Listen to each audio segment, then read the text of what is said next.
Before we start the story, please hit the like button. It helps YouTube share it with more people, which lets me make even more stories. Thank you for your help. Let's get into the story. Mr. Scraggly, spindly and tall. Mr. Scraggly walks the halls. If Mr. Scraggly was found to like you, then Mr. Scraggly would surely find you. Or at least that's how the story goes. The story of Mr. Scraggly has been told to every kid in my town for who knows how long is one of those scary stories that the old-timers tell their children to keep them from running off and making fools of themselves. Basically, it's our town's version of the boogeyman. There's an old abandoned boarding school, the Jackson School, that is just on the outside of town, and supposedly has someone roaming the halls at night hunting any kids dumb enough to trespass. That someone is dubbed Mr. Scraggly. Pretty straightforward, right? Well, it's not as straightforward as it should be. No one can keep their story straight on who or what Mr. Scraggly actually is. Some say he came from an old rundown circus. Some say he's a serial killer that escaped from a nearby psych ward. Some say he's an old Indian curse placed upon the school. And some say he's a townsfolk's mutated baby that they left in the woods. From lizard people to aliens, the stories always seem to get more wild with every generation. Sometimes Mr. Scraggly is a man. Sometimes he's a spider-like creature. The stories even differ on what happens when he gets you. The only true consistencies are that Mr. Scraggly has long limbs, walks through the halls of the Jackson School, will try to find you if you enter said school, and as the name suggests, he looks quite scraggly. Whatever that means.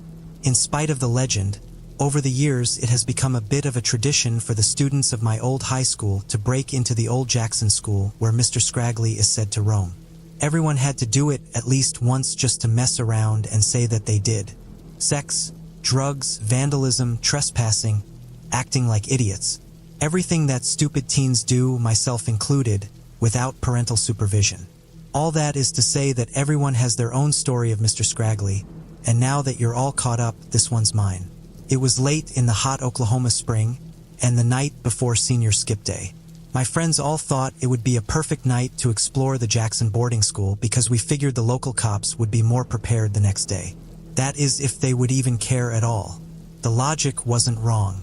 I wish it was, but it wasn't. No police at all. It was just my friends and I that night. There were 5 of us after the 3 of us, Claire, Daniel, and I met with our 2 other friends, Jeremy and Emma, outside the school in a fit of boredom. Jeremy was, well, let's face it, a bit of a douche. Not in a bad way. He was one of my closest friends for years, and despite his douchiness, we as a group all loved the guy. Along with everyone else that knew him. Basically, he was the stereotypical popular kid with an annoyingly high amount of charisma that made it hard not to love him.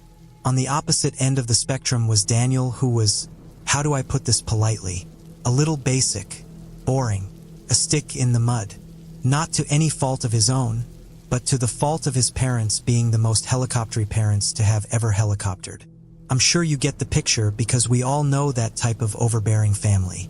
Still, Daniel was great in his own way and had the added benefit of having a car. He also gave in to peer pressure easily enough that we could get him to join in on our wild adventures. In this case, casual trespassing. Claire was never really close to any of us except Daniel, but she still liked to hang around with our group. She mostly just stood to the side watching and laughing without adding much until she decided to hit us with a snarky remark. But still, she fit in well. We liked having her. And last but not least, there was Jeremiah's sister, Emma. I'm sure you'll see how I felt about her as the story goes on, but just like most high school crushes go, it didn't pan out. In short though, she was my world. The 5 of us all managed to sneak out under the guise of fake concert plans. I'm sure my parents knew I was lying, but they didn't mention anything before Daniel picked me up. Claire and I were in Daniel's car as he took us to the road outside the Jackson School. Here we are, guys. Who are we betting is first to get caught by Mr. Scraggly? Daniel said jokingly while looking at Claire and I. I stepped out of Daniel's car and onto the road where I took a deep breath of the muggy late-night air. The school was just a short walk away, standing behind a tall chain-link fence. The school was a large 3-story brick and wood building with weathered white paint. Upon seeing it, it obviously wasn't designed to look comfortable. Even on the first floor, the windows were slightly raised in a way that was more suited for a prison than for a school. While I was taking in the surroundings, I answered Daniel's question. Honestly, probably you, I said, giving him a teasing look that said, I'm sorry. Claire got out of Daniel's car and stretched her arms up in the air while she answered. Yeah, I think he's right. You're the one with the car keys after all. Claire gave a playful smile to Daniel, which caused Daniel to smile with his hand raised and finger pointed as he was ready to retort. But he didn't get a chance before we heard a familiar voice coming from the side of the road in front of us. It's about time you guys got here, Jeremiah called out. Claire, Daniel, and I looked over to see Jeremiah and Emma walking in our direction. Yeah, I'm pretty sure we could have walked the whole building 3 times before you guys got here, Emma said in a teasing manner. I crossed my arms and tilted my head to Emma. Aha, you guys just got here, didn't you? I asked smugly.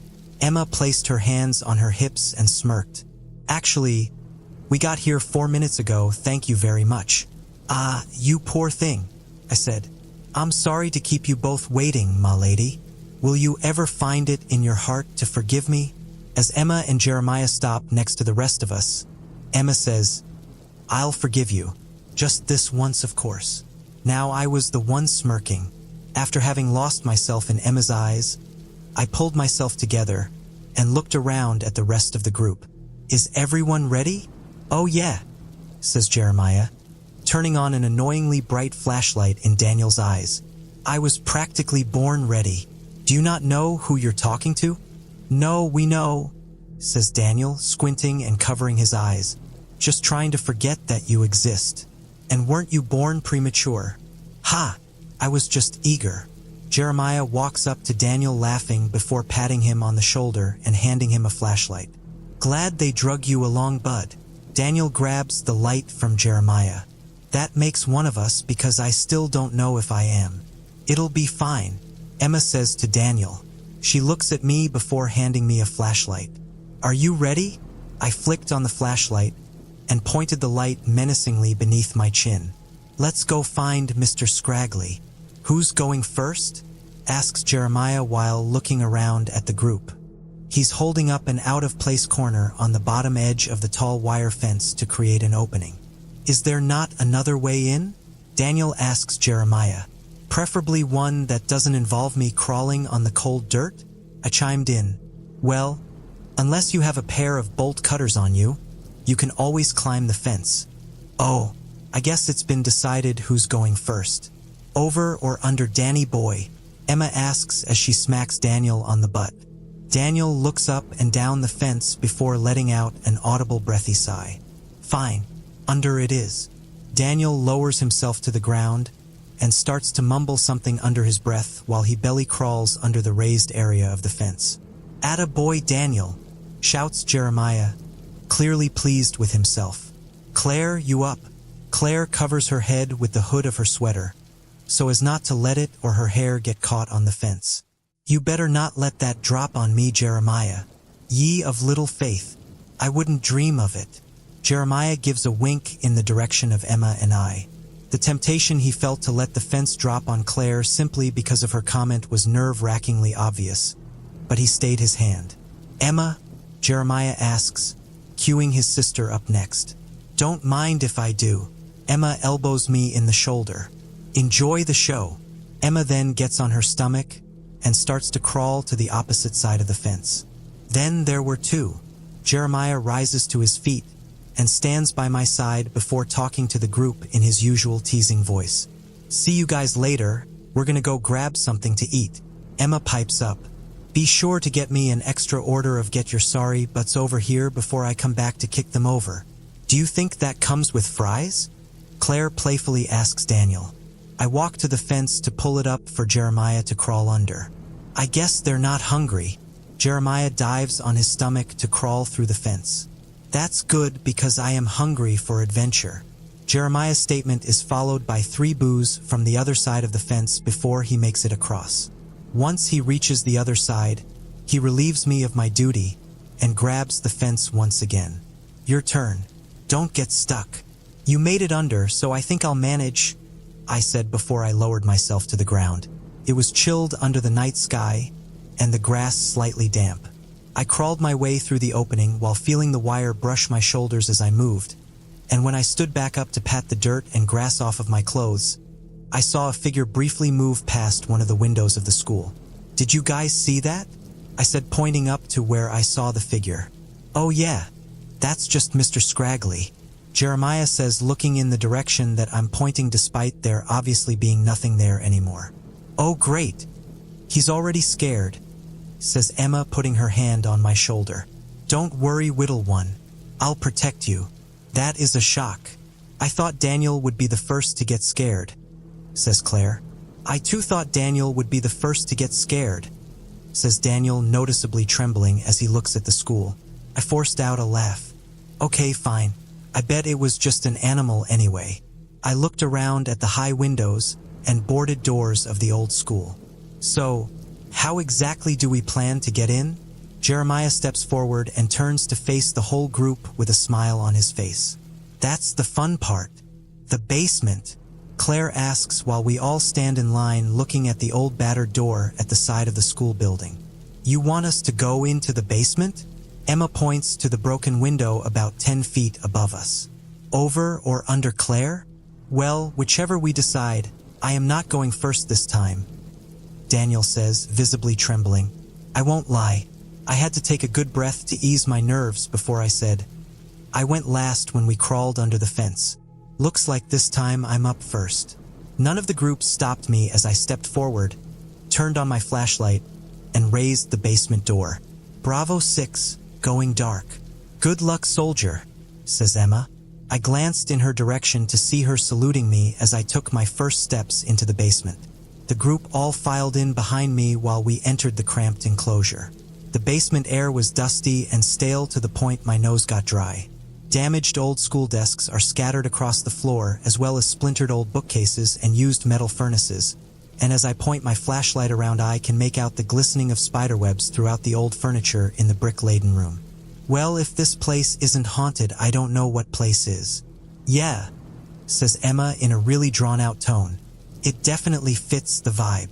"I hate to be a buzzkill," says Daniel, "but we're more likely to find tetanus than a ghost or Mr. Scraggly in this mess." "A dead rat also seems likely," says Jeremiah, pointing his light around the room until he finds a beaten old staircase. "There," Jeremiah says, pointed before leading the way. As we walked up the steps, every bit of the wood creaked under our weight, and every step felt like we were moving through a fun house because of the warping of the old wood, which caused the boards beneath us to be smooth at weird places and tilted or angled in others. We soon reached the top step to find a door that opened with ease. Based on the broken lock, it was probably from the damage done by other urban explorers, like us trying to get into the school over the years.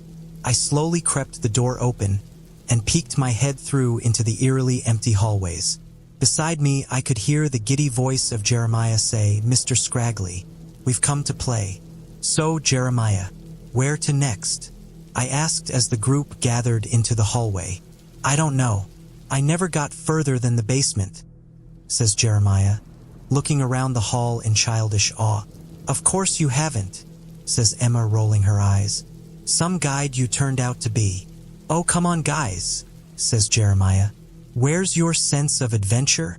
"Pretty sure I left mine in the car, but I've been wrong before," says Claire.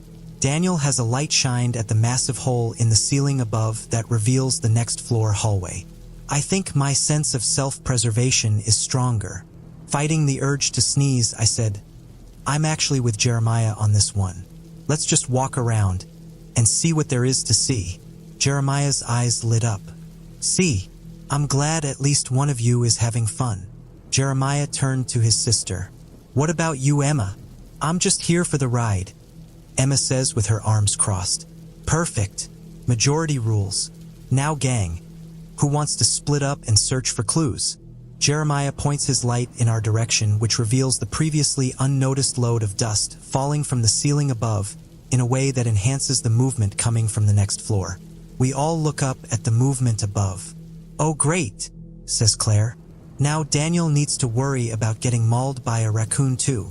Claire and Daniel were led by Jeremiah through the rooms opposite Emma and I.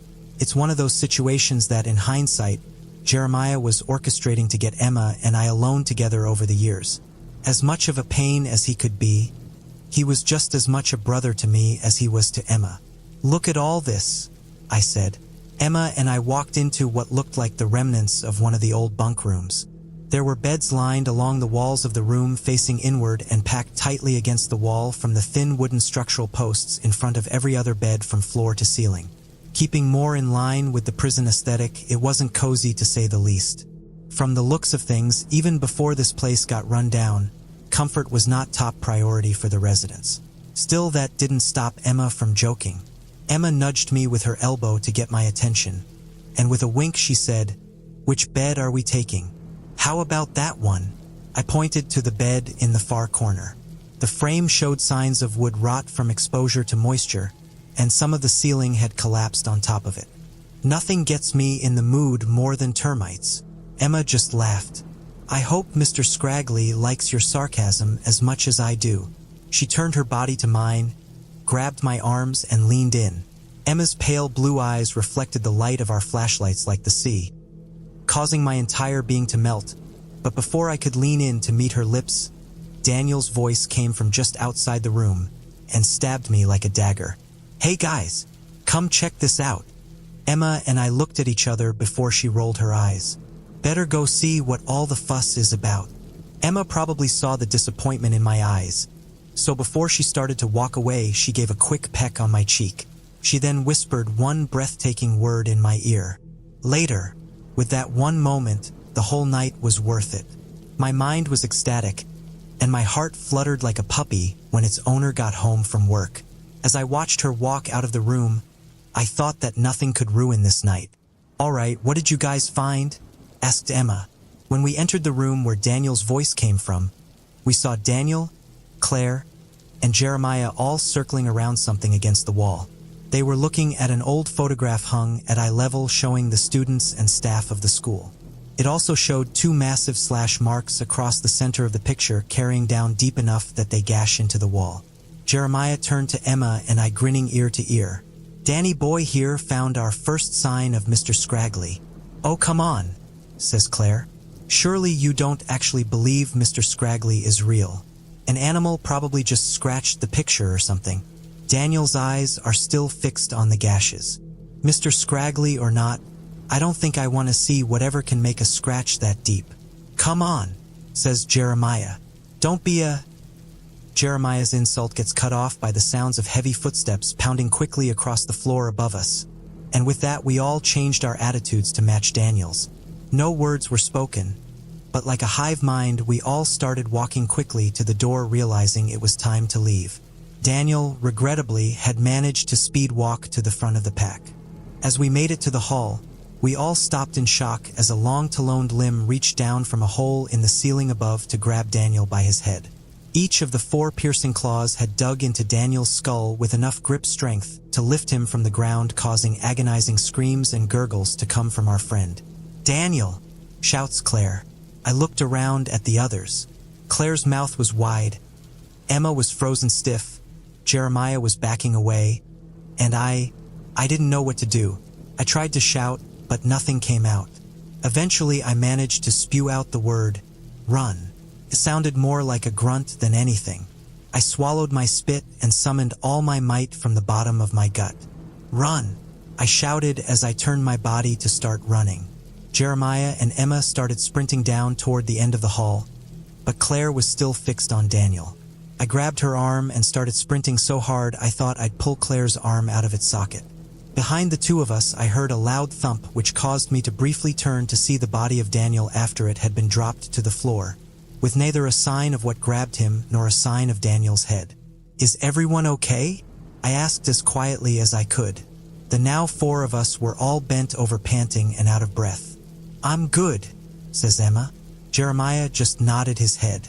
Claire was leaning against the wall, catching her breath and staring off into space. "Claire," Emma said sternly. Claire left her daze and looked at Emma with shattered eyes. "Daniel, we know," I said. It wasn't exactly the best or most sympathetic response, but what else was there to say?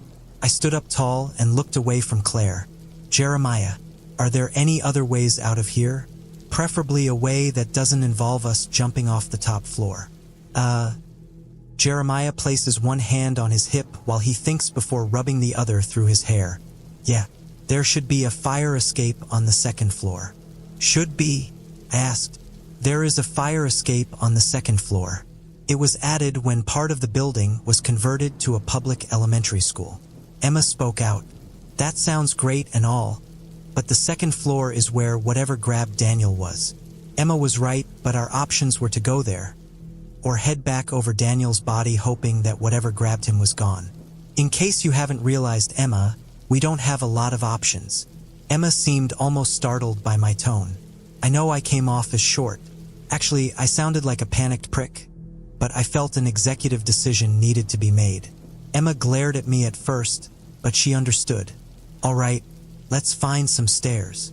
After a moment of silence, she looked at me with heavy eyes. I hope you're making the right choice.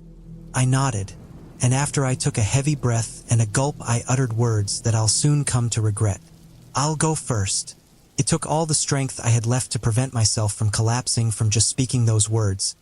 But thankfully Emma put her hand on my sleeve, which gave me the little push I needed to go forward. Whether going up the stairs was the right choice or not, I sometimes wonder how different things would have been if I let someone else take the lead. The four of us quietly crept through the hall to the staircase. Well, as quiet as the building would allow a bunch of panicked teenagers to move. The decision was made that our lights would stay off, so that we didn't bring any unwanted attention to ourselves. It was a good idea in theory, but in practice it fell short to say the least. The floor was scattered with debris and old furniture that we kept stumbling over. And if that wasn't enough, there was a hole straight to the roof that caused the warping and rotting of the floorboards from all the overhead rains over the years. We were loud and unable to keep our footing, and in short, we all knew this building would be our tomb. Here's the stairs. Jeremiah's voice was still broken after witnessing what happened to Daniel, but at the same time he almost sounded relieved. It's crazy how progress, no matter how small, can move anyone and get them to hope. Still, even with the little hope Jeremiah was displaying, it was hard seeing him acting so differently than he had before our world became a nightmare. Any idea on where the fire escape would be? Asked Emma. It should be in the center of the hall on the backside of the building. Jeremiah's words unintentionally had an edge that became more noticeable as he processed his words, which made it clear none of us want to walk deeper into this forsaken hell. It could be worse, I said, trying to be reassuring. No one gave a reply. Like what I thought I saw with Jeremiah, I couldn't push through the fear, but was trying to hold the mindset that things were looking up because at least we didn't have to walk to the complete opposite side of the building. In the minds of the others, though, being in the building at all was still soul-crushing. I started up the steps while Emma's hand was gripped to my shirt sleeve like we were glued together. Once we made it to the top step, I peeked my head up just enough to make sure that our good friend Mr. Scraggly wasn't walking the halls in front of us. And as far as I could tell, he wasn't. Just an empty hallway. It was just as dirty, but significantly less cluttered than what we had to deal with on the first floor. It also had the added bonus of moonlight gleaming through the windows, illuminating our steps, which was a welcome change. All clear, I said, leading the way. The four of us all moved single file down the hall until we reached the corner where we'd need to turn right. Once again, I peeked my head through to the moonlit floor to see nothing. And that's when I learned that the story of Mr. Scraggly was wrong. Mr. Scraggly doesn't just walk the halls. Sometimes he climbs the walls, or in this case, the ceiling. There was a noise close to us which caused us all to instinctively look. We were nothing more than prey, and we knew it, and we were about to come face to face with what was preying on us. I started to make the corner with Emma and Claire following close behind. I couldn't see the source of the sound, but I could tell it was directly in front of us. Moving closer and closer, my eyes darted all around trying to find its source before a drip of water hit my shoulder, causing me to look up to see a pair of yellow eyes piercing through the darkness above. "Everyone move!" I shouted. Too late. Jeremiah was the last in the pack, and Mr. Scraggly pounced on Jeremiah at the exact moment Jeremiah had the reflex to look up. Jeremiah's screams were nerve-wracking. I still feel the same sharp sensation in my body when I think about it. Mr. Scraggly tore into Jeremiah like a wrapped present. Clothes flew with the blood and flesh until the screams stopped, which thankfully was quick.